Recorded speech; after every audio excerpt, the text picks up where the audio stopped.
Bonjour à tous, Julien Portfolio. Alors aujourd'hui, le DCA tardif tant attendu.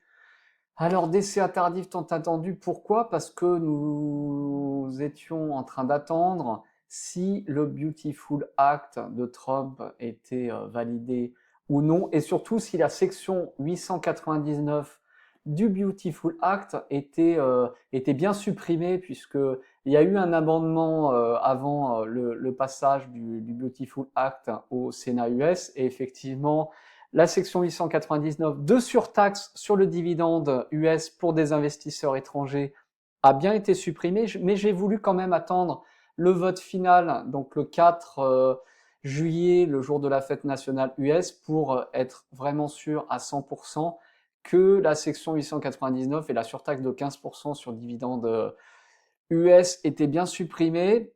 Donc là-dessus, donc ça a bien été fait. Pourquoi? Puisqu'il y a eu un accord, donc le G7 est parvenu à un accord avec les États-Unis concernant l'application des règles mondiales d'impôt minimum de l'Organisation de coopération, etc. Bon, je vous passe le blabla.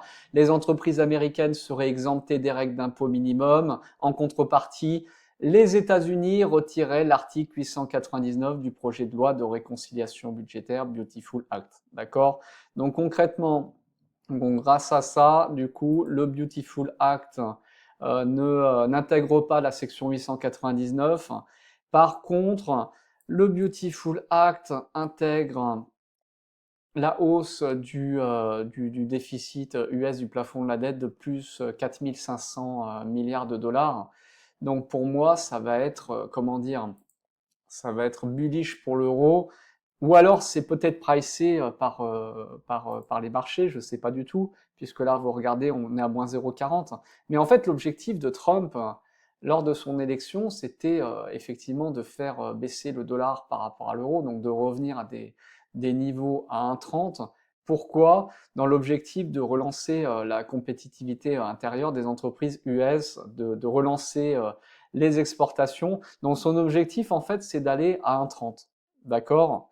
Donc ça, effectivement, je ne l'avais pas intégré. Vous savez que je suis investi sur les stocks US depuis plus de 10 ans. Donc, comment vous vouliez que j'intègre? Vous investissez sur le long terme. Non, vous ne pouvez pas anticiper ce genre de choses. Mais effectivement, ça impacte la rentabilité de mon portefeuille. Et donc, effectivement, si la section 899 était passée, là, j'aurais dû changer de stratégie et ne plus investir sur les stocks US, puisque la fiscalité aurait été confiscatoire, d'accord? Alors, donc vous savez qu'au mois de juin, du coup, bah, j'ai temporisé et j'ai acheté uniquement du FBTC, j'ai acheté du Bitcoin. Et là, aujourd'hui, donc j'ai renforcé un ETF actif en Irlande, un ETF actif, le JPEGL en USD, donc il me coûte rien en frais de change puisqu'il est déjà en USD. Donc ça, c'est un ETF actif de JP Morgan qui est backé sur le MSCI World et qui a 20% de stratégie option en vente de call ELN, bon, d'options, on va dire, pour résumer, pour booster la performance, d'accord? Donc vous avez on est en espagnol, excusez-moi. Donc on a les 10 principales positions hein, du Southern, du Deutsche Telekom, du Microsoft, du BRK, B qu'on ne présente plus, qui est le fonds d'investissement, le hedge fund de Warren Buffett, du JNJ, on a du McDonald's. Bon, vous avez vu, c'est un stock qui est relativement défensif. Donc on a du 9,1% de performance, on est sur un rendement à 6,70 de mémoire, sur des dividendes mensuels, donc ça permet de financer le fonds de roulement, et nous sommes en fees, on est à 0,35 hein, de mémoire, donc 0,35 de fees sur sur cet ETF en fait actif qui est disponible en UCITS Irlande. D'accord? Ceci n'est pas un conseil d'achat. Je ne donne pas de conseil d'achat. Vous êtes sur un portefeuille de rentier. Si vous voulez aller chercher votre liberté financière, il faut investir sur un ETF World. Vous n'avez pas besoin d'aller chercher du, euh, du rendement et puis du frottement de fiscalité comme moi en fait. Donc là, vous avez vu Gastos Corrientes. Donc on est à 0,35% de fees sur ce produit et on est sur, euh, sur plusieurs positions. Combien on a de positions exactement sur Alors, Cartera, est-ce que c'est marqué? Est-ce qu'on a le nombre de stocks? Je vais vous dire ça tout de suite. Alors, indice de référence. Ouais, non, je peux pas vous dire à l'instant T. Ok. Donc, j'ai renforcé déjà ce stock. Ok, donc j'en ai acheté pour 55, donc 55 GEPGL, j'en ai acheté pour 1500 $. Donc effectivement, vous êtes en Irlande, donc vous avez les 4 dollars de fees, et lorsque vous achetez aux États-Unis, bah forcément vous avez du 1 dollar, d'accord? Donc pour diversifier un petit peu, j'ai voulu aller acheter un petit peu d'international, et puis aller chercher un petit peu de rendement sur des stocks internationaux, puisque vous savez que j'ai une surconcentration sur les stocks US. Et on me dit beaucoup, Julien, mais t'es impacté par le hedge du dollar, c'est pas bien et tout. Qu'est-ce que tu comptes faire si, par exemple, imaginons, on revient sur des DIMO de 2008, imaginons en 2028, on arrive à un 60. Alors là-dessus, je vais être très honnête avec vous. Effectivement, j'ai un portefeuille en dollars, j'ai un flux de revenus en dollars, j'ai une résidence principale en dollars. Et ben, je vais vous dire quelque chose. En fait, je n'exclus pas le fait de profiter d'un euro fort pour éventuellement partir m'installer en Amérique du Sud et puis acheter un bien en dollars. Alors, on va être pessimiste, d'accord? Imaginons ça monte, d'accord? L'euro monte, monte, ça pousse. Et puis, on arrive à 1,50. J'ai un appartement qui vaut, je vais vous faire le calcul, je vais vous faire le calcul ici pour conceptualiser la chose avec vous, d'accord?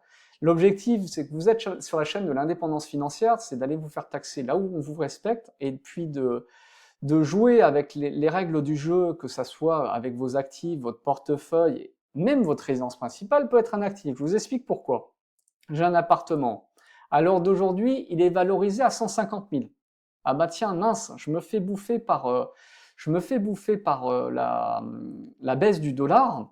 D'accord? Ma compagne a des revenus en dollars et je touche des dividendes en dollars. On est tous les deux impactés, d'accord, par l'effet de change. Pour que vous puissiez conceptualiser la chose, c'est pas uniquement du théorique. On vit tous les deux avec nos dollars en zone euro, d'accord? Donc on monte. Allez, on va commencer à s'inquiéter à 1,40. À 1,30, 1,40, on commence à s'inquiéter. 150 000 multiplié par 1,40, ça fait 210 000 $. D'accord? Vous êtes d'accord avec moi? 210 000 $. Allez. Bah écoutez, le Paraguay, il me semble que c'est un paradis fiscal, par exemple. J'ai 210 000 $. Ma compagne est autonomo, elle paye la quota autonomo, elle a des revenus en dollars, j'ai des revenus de dividendes en dollars, bah tiens, comment on fait? On a 210 000 $, qu'est-ce qu'on fait? Est-ce que ça peut être intéressant de quitter l'Espagne? Donc regardez ce que vous avez pour 150 000 à Asunción. Regardez les prestations. 150 000 $ Asunción. J'en ai pris un au hasard avec une piscine. Bon, vous avez salle de sport. Vous avez, euh, vous avez des top prestations. Et je vais vous dire un truc. Pourquoi en fait j'ai aucune pression? Parce que du coup, si le dollar perd de sa valeur, très honnêtement, on n'a pas forcément d'attache avec l'Espagne, on peut très bien partir demain et aller s'installer en Amérique du Sud. Il n'y a rien qui nous retient. Ah, mais il faut quitter l'Europe et tout. On s'en fout, c'est pas grave. On sera dans un paradis fiscal, ou pratiquement paradis fiscal, puisque vous payez 10% d'impôts. Bon, après, on va pas creuser sur la fiscalité, puisque si vous rapatriez l'argent, vous pourriez avoir du 10% d'impôts à éluder la chose.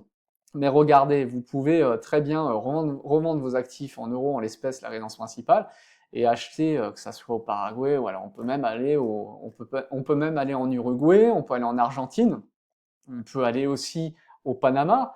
Donc c'est possible de profiter en fait d'un euro qui soit fort pour vous installer en Amérique du Sud. D'accord? Donc c'est pour ça qu'en fait, on n'a pas de pression on n'a pas de pression sur la hausse sur la hausse de l'euro face au dollar. Très honnêtement, on n'a pas de pression. Alors, donc on est à 2300. 2300 de dividendes par mois, du coup, suite à ce renforcement. Et on a donc un actif net à 544. On est toujours positif year to date. J'ai fait quelques retraits. On a commencé l'année à 538. Donc finalement, dans les faits, on est positif, tout va bien, tout se passe bien. On peut remercier Baba d'avoir une performance correcte en year to date, hein, les stocks chinois. Donc il n'y a pas d'urgence en fait. Tout se passe bien pour le moment. Et là, quand on regarde la répartition du devise, allocation des dividendes par devise, regardez, on a 72% en dollars. Donc effectivement, vous pouvez constater que j'ai un flux qui est majoritairement en dollars. Donc effectivement, ça m'impacte. Ma compagne, c'est pareil, elle touche des dollars. Eh mais Julien, ça t'impacte et tout, tu t'es en train d'en prendre plein la tête, tu te fais douiller et tout. Regardez, Julien, il se fait douiller. Mais je me fais douiller de rien du tout, puisque regardez, j'ai aucune pression. Et si jamais ça monte, ça monte, ça monte, vous inquiétez pas que je vais exploiter la chose et que si je revends mon appartement, par exemple 150 000 à 1,60, allez, je vais être pessimiste, et ben ça fait 240 000 dollars. Vous, donc vous décaissez 240 000, bon, il y aura une fiscalité qui sera moindre puisque j'ai acheté, il n'y a pas un gros différentiel entre mon prix d'achat et puis le prix de vente. Mais regardez, j'ai pas de pression en fait, parce que je peux revendre les actifs et puis je peux quitter la zone euro et aller dans un pays où on paiera forcément moins d'impôts qu'en Espagne. Donc là-dessus, en fait, très honnêtement, j'ai pas de pression et peut-être même que je me dis, mais finalement, j'aimerais bien que le dollar se casse la gueule et qu'on remonte à 1,50, 1,60. Finalement, ça vous donne un coup de boost et puis ça vous force à partir, entre guillemets, hein. D'accord? Vous comprenez mon raisonnement, en fait? Donc, j'ai pas vraiment de pression, en fait, de pression sur le dollar parce que si jamais ça monte trop, je peux très bien avoir une issue de secours et c'est ça l'avantage d'avoir un patrimoine qui soit liquide et qui soit délocalisable. Un compte Interactive Brokers, Irlande, j'ouvre un compte Interactive Brokers en Amérique du Sud avec un numéro fiscal, on fait les choses dans les règles. Un compte Interactive Brokers US, d'accord? Je change de tax ID une fois que j'ai un tax ID dans le nouveau pays de résidence fiscale. Je prends contact avec IBKR Irlande, je leur dis, bah, écoutez, on va faire un transfert de compte à l'entité US, hein, puisque je suis résident fiscal de tel pays, d'accord? Et puis vous transférez toutes les positions sur le compte Interactive Brokers US. En fait, honnêtement, j'ai aucune pression. Ma compagne, un ordinateur et c'est bon, elle travaille, l'argent il tombe. Donc il y a aucune pression en fait à la baisse, du dollar face à l'euro, très honnêtement. Pourquoi? Puisque on est facilement mobilisable pour pouvoir partir si jamais il y a une grosse pression sur nos revenus. Voilà, dites-moi ce que vous en pensez dans les commentaires. Ici, on est sur la chaîne de l'indépendance financière. On parle de finance et puis on parle de news. L'objectif, c'est d'aller vous faire taxer là où on vous respecte et puis d'avoir une indépendance sur vos revenus en fait. Lorsque vous avez un business online, vous êtes totalement indépendant et puis vous pouvez bouger en fait sans aucune attache. Voilà, dites-moi ce que vous en pensez dans les commentaires. Abonnez-vous à la chaîne si vous aimez le contenu. Le DCA est le 20 de chaque mois, donc effectivement là il y a eu du retard sur le DCA du mois de juin, donc là j'ai renforcé aujourd'hui. Il y aura un DCA le 20 juillet. Voilà, tout simplement. Bonne journée à vous.